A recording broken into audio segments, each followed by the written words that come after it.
you have said that President Trump has engendered a culture of cronyism and corruption in D.C. And incompetence. Okay. The 3 C's. Thank you for clarifying that. But if you take control of the House, how much will Democrats use the subpoena power that comes with the majority to investigate and go after not just the president, but the administration broadly? Strategically. As I said, it's about bringing people together. It's not about, people say, well, are you going to impeach the president? You're going to impeach whatever his name is, just went to the court. No, that's not, if there's a bipartisan, shall we say, inevitability to impeachment, but it's not something one party does. But I do think that the public has a right to know the truth. And I do think it's important for us to see what's happening. We'll see what Mueller does. I never know what to call him. What do we call him? Special counsel. Special counsel. Mueller does with what he has. But we will call for the preservation of the documents so that the public can see what happened in our elections. This is about our elections. Token oaths up. Hold the Constitution. These are our elections. We have a right to know. And whatever he does, we want to see that. But there are many, in addition to any subpoena power, and subpoena power is interesting, to use it or not to use it. It's a great arrow to have in your quiver in terms of negotiating on other subjects. But getting back to what we will do is exercise oversight, which is the responsibility of the Congress of the United States, exercise oversight over the agencies of government, which this administration has completely walked away from. Look what's happening, clean air, clean water, the EPA. Look what's happening in education. Well, the list goes on. So we will exercise our oversight. I have great confidence in our chairman. I'm a big believer in the committee system, always have been. That's how we got so much accomplished when we had not only President Obama in the White House, but we worked with George Bush. I disagreed with him on the war in Iraq vehemently, but we worked with him on so many other subjects, passed the biggest energy bill in the history of the country, passed many pieces of legislation I can go into if you ask me. So this is about our responsibility for oversight as an independent, co-equal branch of government. Okay, so oversight, we've established that. You mentioned the common ground and the fact that you did work with presidents, Democrat and Republican alike. Your experience, the most sort of famous experience of you trying to find common ground with the president was your famous dinner over Chinese food and ice cream with the president trying to find a deal on immigration. I think the Chinese food was an homage to Schumer and the chocolate ice cream was to you. Did I read that right? but the idea of working with the president on dicey issues, you were in that room, that initial experience, what did that teach you about how to approach him going forward? What did it teach me? Well, I kind of had an impression of him going in. I don't think there was that much to learn, except that. But meaning you went in, you said that you had an agreement, and then obviously it didn't happen. What it taught me was to ask him, who's in charge here? We sit down, we come to some kind of agreement, to terms of a path we can go down, and then all of a sudden we read that it's something else.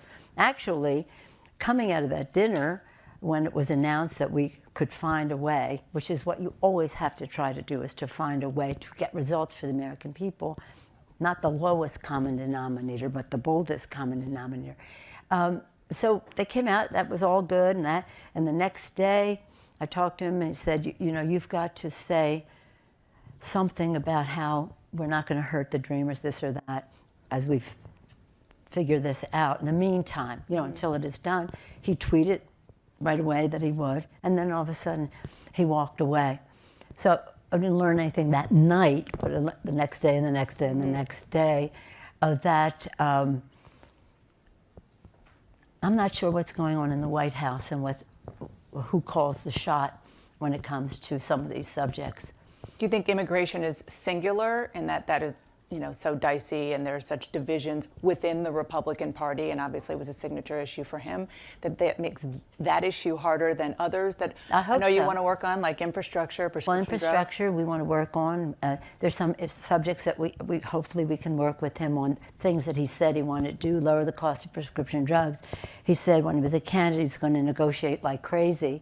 And I guess like crazy meant I'm not going to negotiate at all and just give away the store to the pharmaceutical industry. Don't take it from me.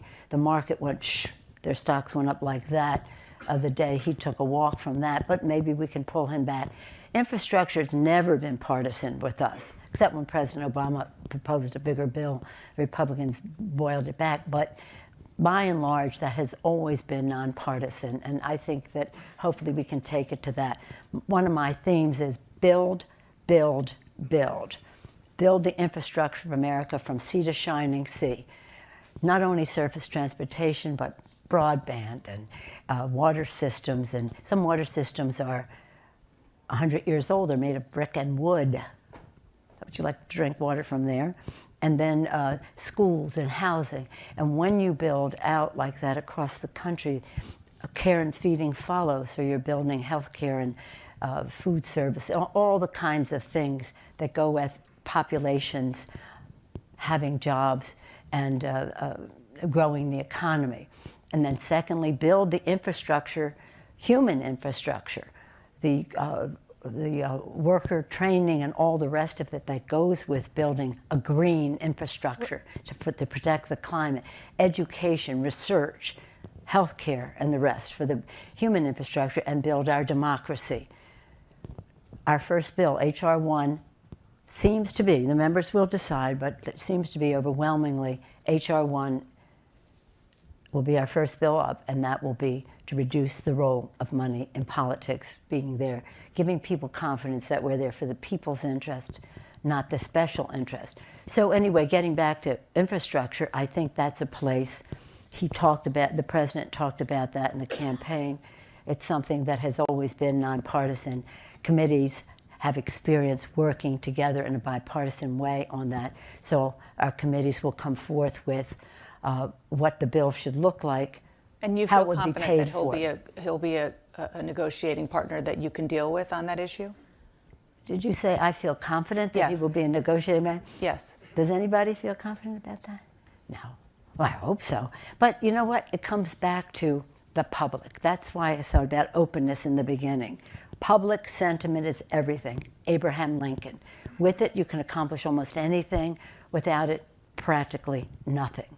And we have to take this to the public. That's why the transparency that I'm talking about, that we had when we were in the majority, that transparency, the committee hearings and all the rest of that, so people can see what is at stake and what it means in their lives. And that's where our confidence springs from, not necessarily from something that comes out of the White House, but something that the public is attuned to insist on infrastructure happening. It has to happen.